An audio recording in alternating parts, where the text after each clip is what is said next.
one last question. Are you looking forward to the show? Which show? Tonight's show. Yeah. Of course I am. Of course I am.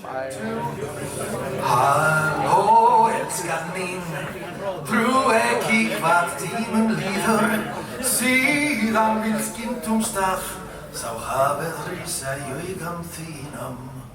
Þú svo falleg, hugsa þig og hjarta mitt friðlist, komdu heim, það svo kalt án þín hérna.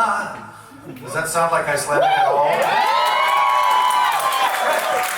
Shocked. I wait for the day when I finally defile the bodies of my ex-lovers, lovers. I'll pile high to the sky. The bodies of my ex-lovers, lovers die. All right, I think we can do a show. Everybody ready?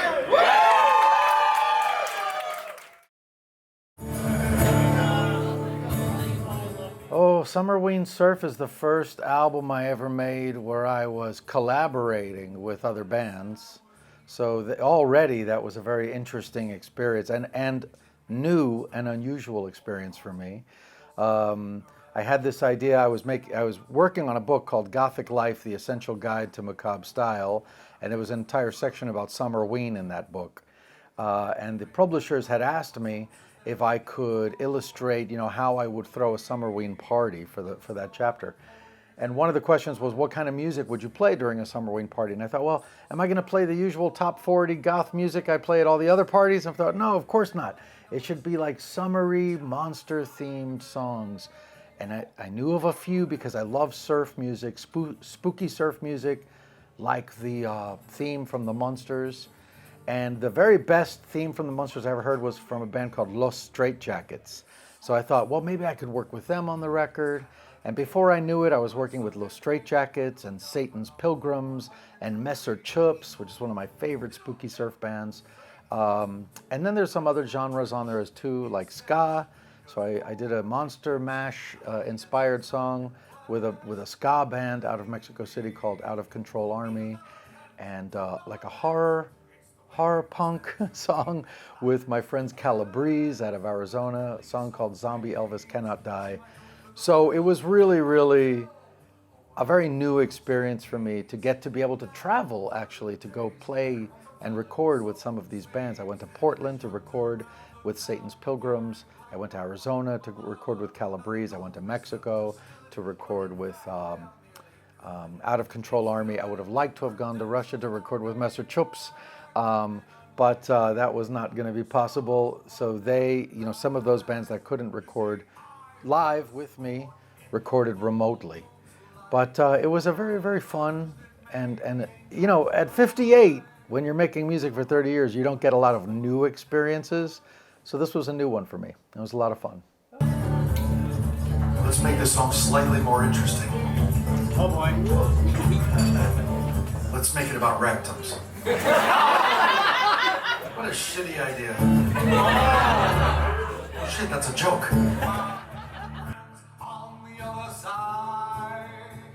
I'm going to be completely honest with you and tell you that everything I knew about Iceland before I came here the first time, I knew through Björk.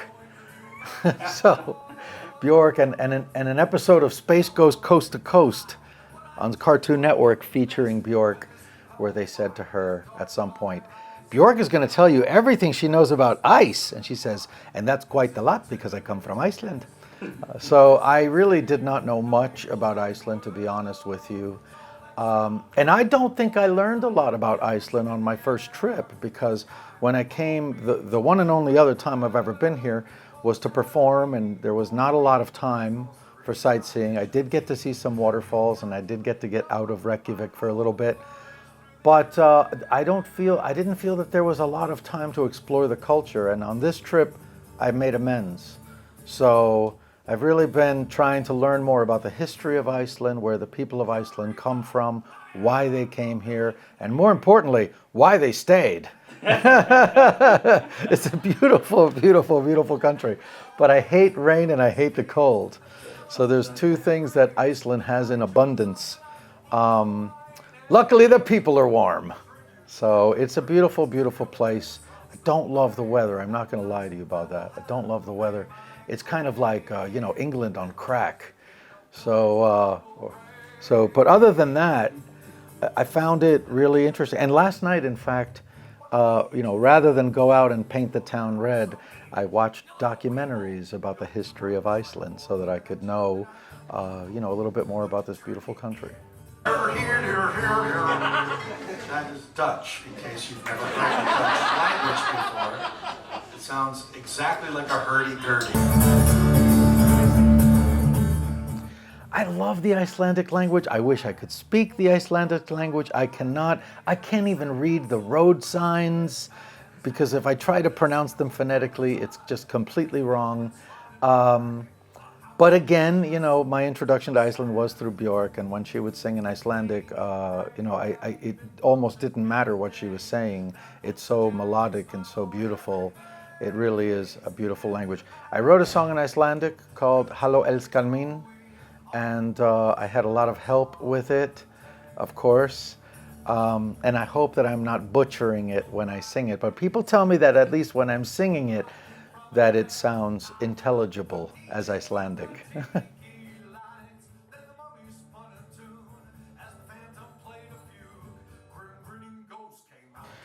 So when I was a very small boy, my first love was really monster movies. And I wouldn't say horror movies, I would say monster movies, movies that had monsters, or what, as we called them back then, creature features. So I grew up watching King Kong and Godzilla and Dracula and the Wolfman and the Creature from the Black Lagoon and so many others. And as a very, very small boy, I really fell in love with monster movies. And I always thought I was going to grow up to make monster movies. I thought I was going to be a filmmaker.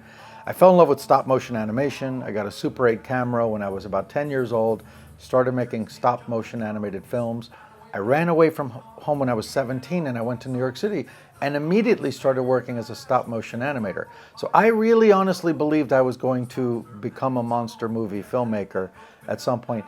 Somehow the fates just didn't work out that way. I ended up becoming a gothic clown instead. But I finally returned back to my original goal in life, and I wrote a story called The Demonatrix. It tells the story of a priest played by me who comes to the aid of his very dear friend and neighbor, a dominatrix, when she unwittingly summons an incubus demon. And we've shot this film over the last couple of years. It's finished now, and we've started submitting it to film festivals. So with any luck, if it gets submitted to film festivals, we will have a premiere, and then hopefully we'll have a distribution deal, and then hopefully you will be able to see the film. I can tell you that it was inspired because many, many, many years ago, I had a friend who was a dominatrix. And she was ironically one of the most domestic people I'd ever met. She would call me up and say, "Do you want to come over and carve a jack-o'-lantern?" And I'd say, "Sure." And one time she said, "Do you want to come over and make dinner?" I said, "Great." She said, here's half of the grocery list. You buy the ingredients for the salsa, I'll buy the ingredients for everything else. And we stood side by side and cooked in the kitchen, and then sat down and had this meal. And she was just one of the most lovely, most really honestly normal domestic people I'd ever met.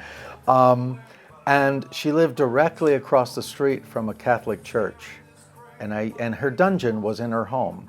So as a dominatrix, of course, she was dominating somebody, and it wasn't me, by the way. And, I am not the type that can be dominated so easily.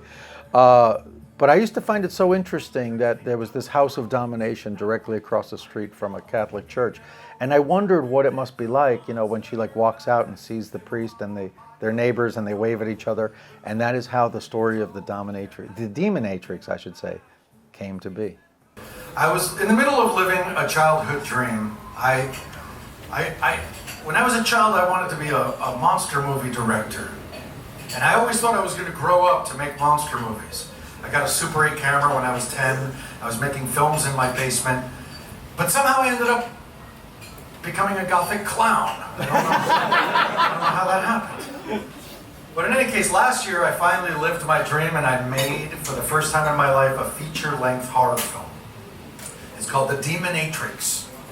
It tells the story of a Mexican priest, played by me, who comes to the aid of his very dear friend, a dominatrix, when she accidentally summons an incubus demon. Despite what you've just heard, this movie is not a comedy. It is also not a porno.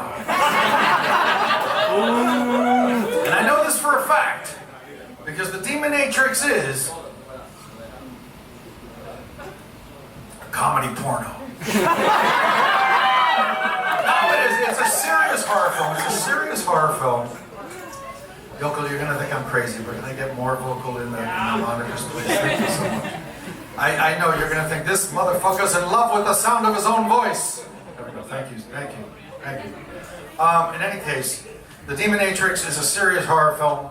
I don't know how many of you know horror, but it stars Doug Bradley, who played Pinhead in the Hellraiser movies. And our demon is played by Skinny Puppy singer Nivik Ogre. And if you don't know Skinny Puppy, you may know him from Repo, the genetic opera, where he played Pavi. So this movie was almost done, and I said, Voltaire, you're a workaholic. You never stop working. Stop working on everything else. Go to Mexico, leave the United States, and do not go back to the States from Mexico until you finished The Demonatrix. So I went to Mexico and immediately started making a new record because I suck.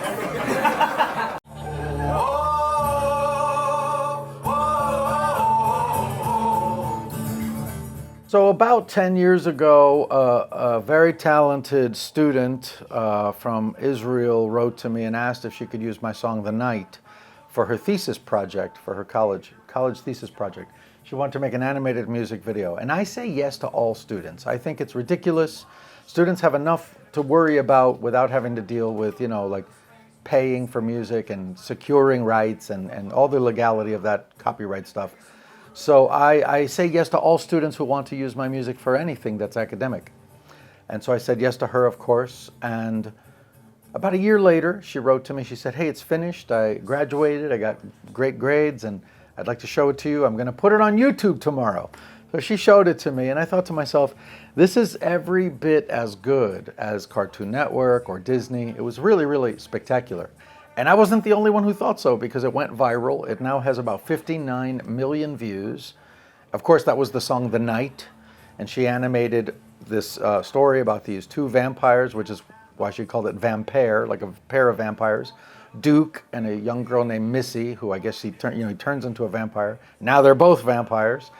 And she went on to continue the story, and she told the story using more of my songs. She used The Night, and Chupando, and Land of the Dead, and a few others. And many, many years later, I actually saw what one of my favorite film companies, A24, had done with Has-Been Hotel. And I thought, we could do something like that. We could turn this into a real animated series.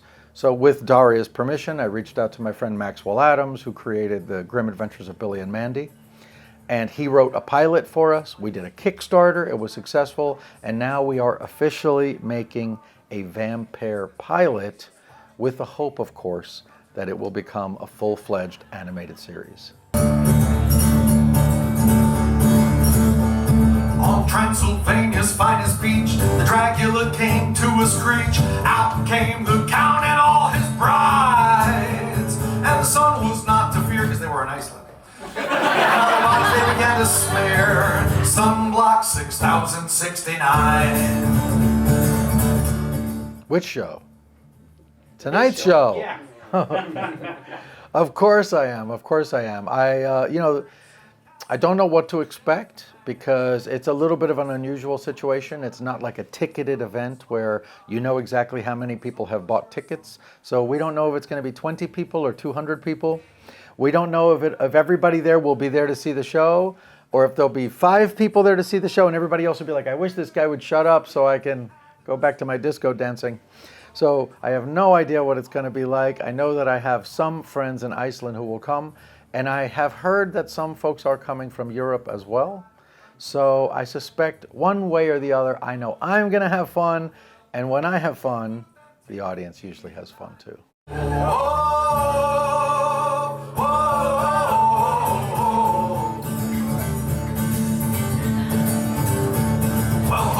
boy, don't be shy. Step right up, I'm a reasonable guy. Don't be frightened by the look in my eye. I'm just your average evil meteor from out of the sky.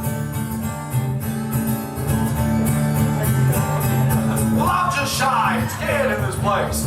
Fish out of water from outer space. You can see that the trip has left me tired and drained. So why don't you be a pal and bring me some grain?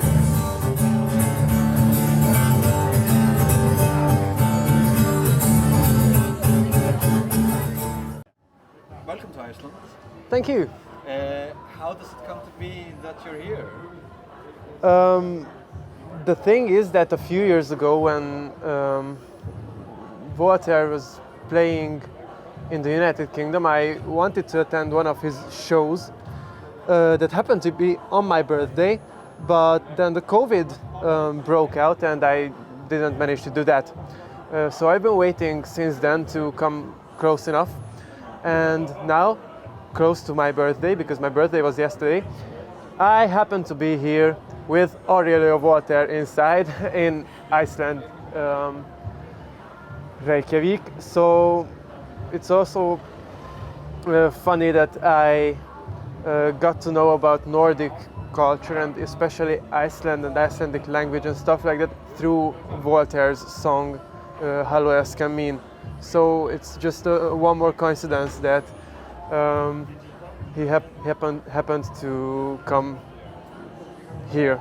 I also thought it was a very big coincidence that he wrote the song in Icelandic. I never knew of the guy really, but I came to a show, when he came here last time, and he had a song in Icelandic, and it's like, shit, it's like a small world too. Halló, eskja mín, trú ekki hvað tíminn líður, síðan við skyntum stað, sá hafið rísa í augum þínum. Þú svo falleg, hugsa þig og hjarta mitt fyllist.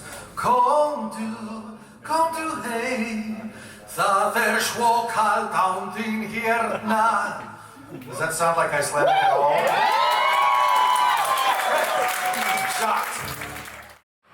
Það mörg ár. Ætli meðungi við sem var cirka about 10-11 ára gamall, held það. Það orðin þá núna 15-16 ár, held ég. I went to the Voltaire concert 2017, I remember. It was in one of the places, in a bar, yes. I met Voltaire for the first time. I asked him like the basic questions of, oh, what's your favorite song? And what's your least favorite song? Because I do that all the time. Then I went to the concert, really fun. After the concert, I bought one of the CDs. I think it was the Best of Voltaire. And then I said, thank you very much, and I kissed him on the cheeks, because, in a bass thing. And the next day, I got sick. Oh yeah. He cursed you. Maybe he did, I don't know. Infected you with a vampire disease. Yeah, it's a little thanks for buying my CD, now get sick. Yeah. It's what happens. So yeah, that was the best night of one of my best nights of my life, going to a concert with my friends. Heilig. All right, well, how about one at a time? Because right now what it sounds to me is so I'm just going to point at Corley. Okay, it's Heilig. Is there a K at the end? No, it's Heilig. Heilig. Spell it. Yes, spell it. H-E-I-L-I-E.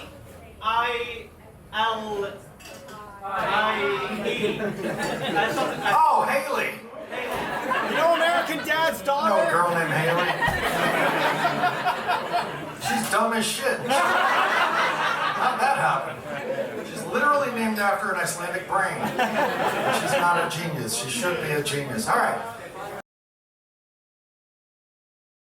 Ég veit ekki alveg hvað það var sem greip mig svona rosalega til að byrja með. Það var þá sérstaklega fyrsta platan sem ég heillaðist af var To the Bottom of the Sea. Það var eitthvað með rytman og strengjaleikin og orkuna og gamanið en samt en myrka hluta sem bara heillar og hélt mér svo alltaf ógeðslega lengi og ef maður var færari á að kynnast internetinu og vafra kynnast maður hinum albúmunum ekki engin leið til að komast í þessar plötur hérlendis en ég kynnist hinum plötunum verði ástfangin af sérstaklega demónum fyrstu Cave Canum og það urðu bara táningsárið mín. Það voru bara lögin sem ég hlustaði á ár eftir ár, dag eftir dag. Ferðast rosalega mikið og það var alltaf með iPodinn sko. Og það var alltaf Voltaire og Rammstein á fónunum. But even monsters need a break. We all need a spooky getaway. I've been a fan. I don't even know. It's over 10 years, 12 maybe or something like that. So it's been a long time compared to that. I'm 26 now, so it's almost half of my life. I really love how he writes music, what he puts into it emotionally in the lyrics, how he composes all the things, how he uses different kinds of instruments to achieve that certain feeling in a person. And because of him, I also started to play dark cabaret music, and I think in my home country, Hungary, I am the only one who plays dark cabaret, and that's kind of because of Voltaire. So he's really important for me in every way. His music helped me through hard times and even helped me to write my own songs in times of despair, to say so. So it's a really great thing to be here with him and to see him play live. My name is Karen.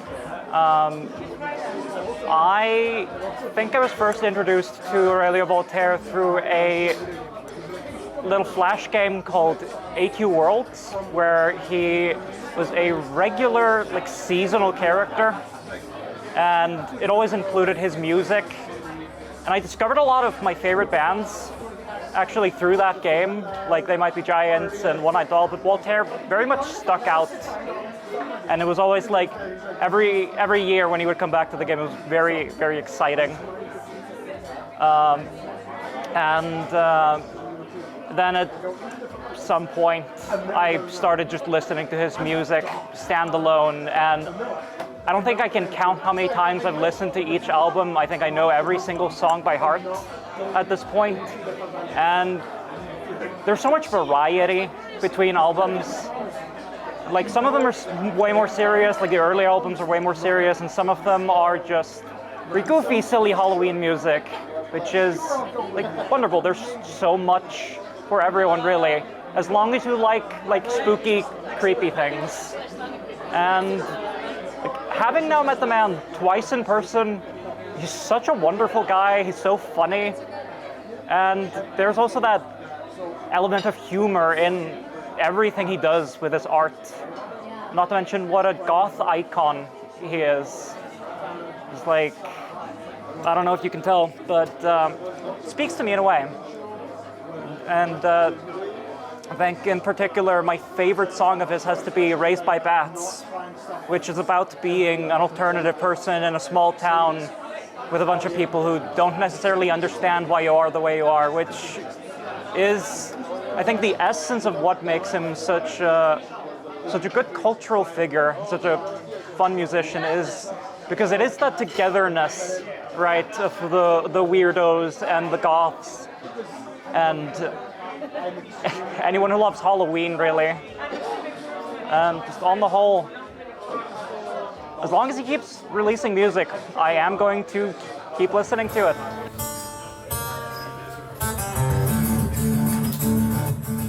Verða við viðurkenna, ég hef kallað hann innspóð fyrir stílinn minn. Það hefur alltaf verið, sko.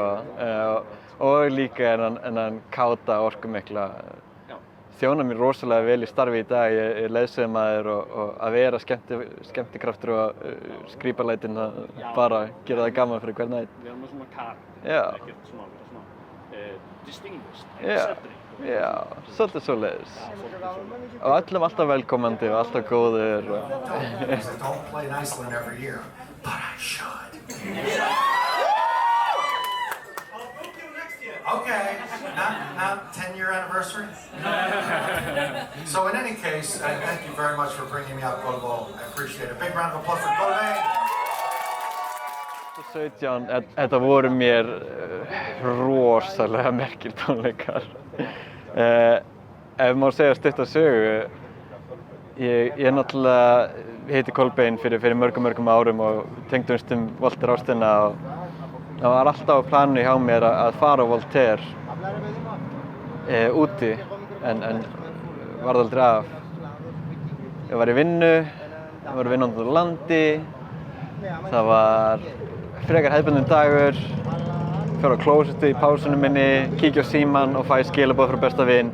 Heyrðu, Voltaire er að koma til landsins. Og ég man eftir að ég grenjaði. Mamma og pabbi voru einmitt í heimsókn á ferðamannastæðin sem ég var að vinna á.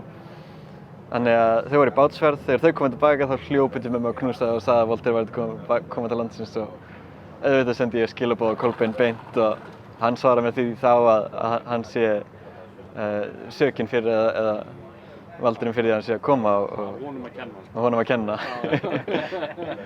Svo kom að tónleikunum í kjallaranum á Bar 11, RIP Bar 11. Stóðum fyrir utan nokkrir krakkar og biðum og svo valsaði hann bara upp hann Voltaire með töskuna í eftirdragi, bara svo ekkert vafist, ekkert hvernig hann komast inn eða neitt. Bara hversdagslegur maður. Ég meira að segja fór sem bara, fekk mér að éta, kom aftur. Mamma og pabbi komu seinna og voru með á tónleikunum. Þau mikið í David Bowie og veitum til ástina mína, auðvitað standa með og þegar hann söng svo Halleluja með Bowie þá stóð mamma lítil sem hún upp á bekk og söng hástöfum með eins fölsk og hún samt sem áður. En svo líka að lokum tónleikana þá eins og að ná sér til bauð hann upp á svið og að fara upp með honum og týndur í tilfinningum á þessu tíma en ég bara lét það koma út og já, þær minningar eru rosalega kærar. In the land of the dead, I'm dark-side royalty. I'm far renowned in the underground and you can't take that from me. Whoa, whoa, whoa, whoa, whoa. Ouch, ouch, ouch, ouch, ouch. Other than Happy Birthday, my old friend, which other song would you most like him to play for you tonight? There are the classic ones that I'm pretty sure that he will play, like Brains or When You're Evil. I really like Zombie Elvis Cannot Die from the new album, so I wish he would play that. I'm pretty sure he will play The Slash from the new album as well. And I have like a secret wish that he played Feathery Wings from Almost Human, because that was one of my one of the gates that opened Voltaire's world for me. I'm not sure he will play that, but we'll see. He might play later a song off that same album. He has one cover song on Feathery Wings, Hunter by Björk. Yes, I'm pretty sure that he will play that since we're in the home of Björk. Yeah. Was I singing Land of the Dead? Yes! Oh! Oh! Whoa! Ertu ekki rosa spenntur fyrir tónleikunum? Jú, verða að viðurkenna, ég var með dagsendingar vitlausar í dagbókinni minni. Ég er á fyrsta degi fríi, kláraði klukkan 5 í nótt, vaknaði klukkan 7 á morgun og var að vinna. komið hingað tökurnar alveg smá á mörkunum en kátur, spenntur. Well, thank you. Anything else you want to add on your trip and Voltaire and Well, I'm just really happy to be here, and I'm here since yesterday, but I fell in love with the place. I want to learn the language, stuff like that, you know how it goes. And I'm really happy to be here with Voltaire, seeing him live and in this really beautiful place of yours. Thank you. Your name again? I'm Danny. Danny. Thank you. Thank you. Thank you for coming.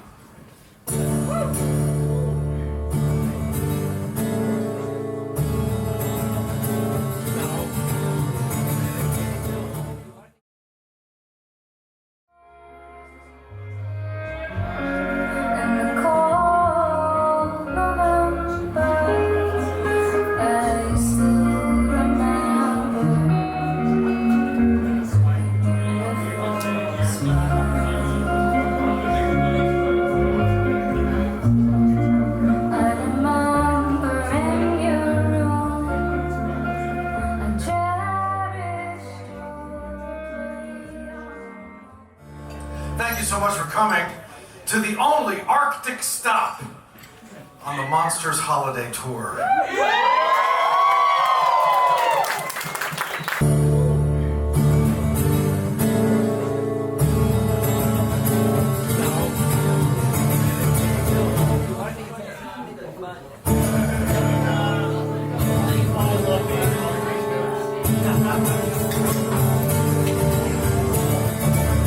When I said I was evil, what did you think that meant?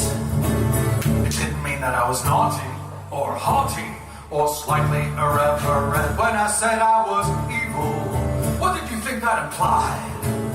That I'm careless with the truth? How uncouth. Dear God, did you think I lied? When someone says they're evil, it's best to believe. Like the skull on that poison vial you see. A symbol so primeval is not there to deceive. It's there to let you know it's deadly, just like me.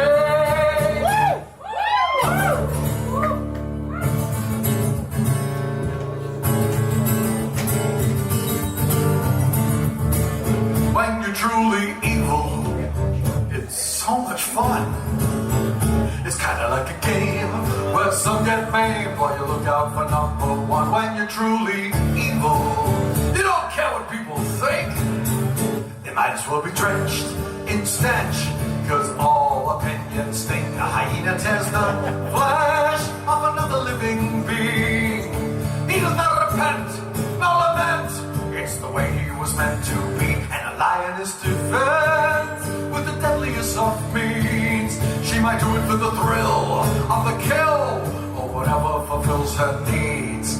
Nowadays, everyone's a villain, so it seems. And they strut around the town wearing black, and they're called misunderstood, when in fact they are merely good. It's villain credentials that they lack, and unlike me, they've got no scars upon their backs. You see, I was born in the full moon's light. When I emerged, it made the angels cry. With a heart that's black as stone, and when I was fully grown, well, I was betrothed to the night. And in time, I'll make that girl in black my bride. That's why you can trust in me, just in me. Cause I've got friends on the other side. You poor unfortunate souls, your diamonds in the rough. And now with your permission, I'm going to do my stuff. No one can deny that what I do, I am the best. When this hellfire, this dark fire I spill as a specimen, why, it's intimidating, yes. If this don't scare you, no evil thing will. So let's sound the drums of war. It's like music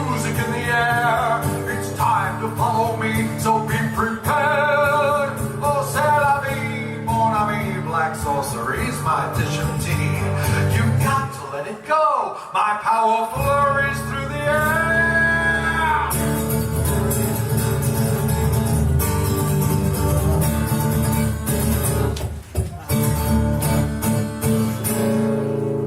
Eureka! I am the villain king. Can I get less reverb? And now the bats in the darkest caves, and the skeletons in their graves, the creatures of the night will know my name. Oh, the tributes and the praise, the obeisance they'll pay. At last I will have the fame I crave, and as the king of villains I will reign. Now that you know that I'm evil, what will you do? Well, if you're also evil, you little weevil, you'll do what is right for you. Now that you know that I'm evil, would you turn me in? Don't you know snitches get stitches? 'Cause snitching is a sin. The night is full of villains, and the villains need a king. But to get ahead, you need an edge.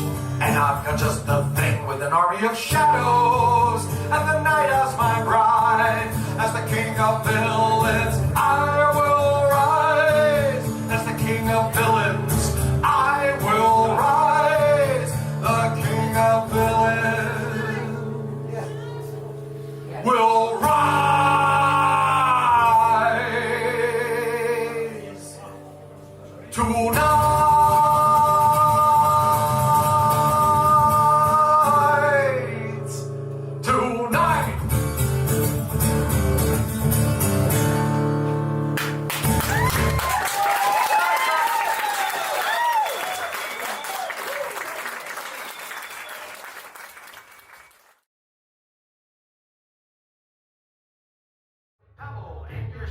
I'm the bee beneath your bed. I'm a bump on every head. I'm the peel on which you slip.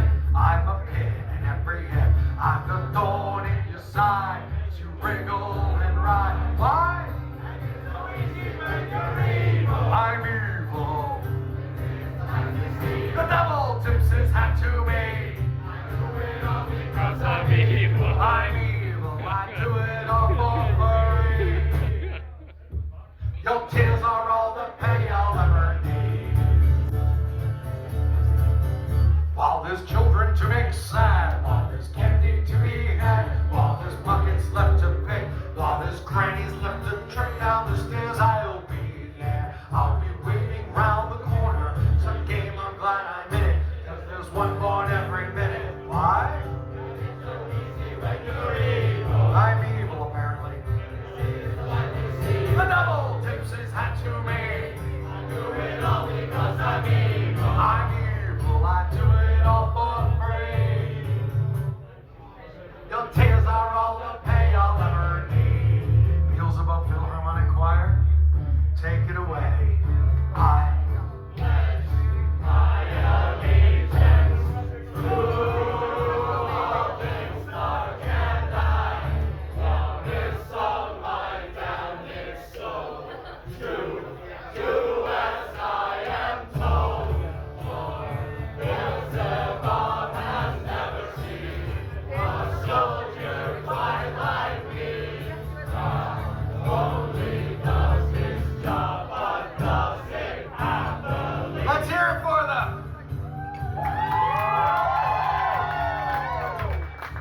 Come on, they just sold their fucking souls to Satan on stage.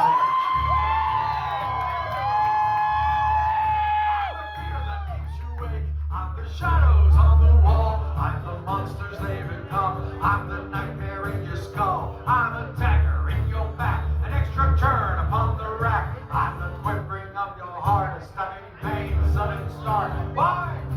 It's so easy when you're evil. I'm evil. The devil tips his hat to me. I do it all because I'm evil. I'm evil. I do it all for free. Your tears are all the pay I'll ever need. And I do it all for free. Your tears are all the pay I'll ever need.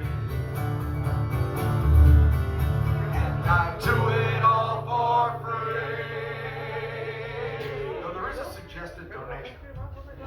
Your tears are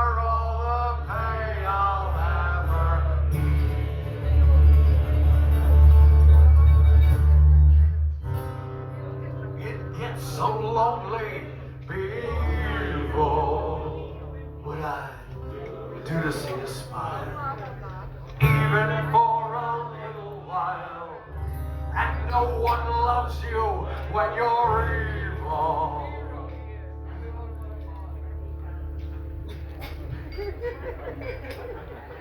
I gotta say I love you this time.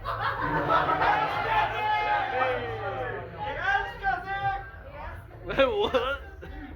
Okay, Matt.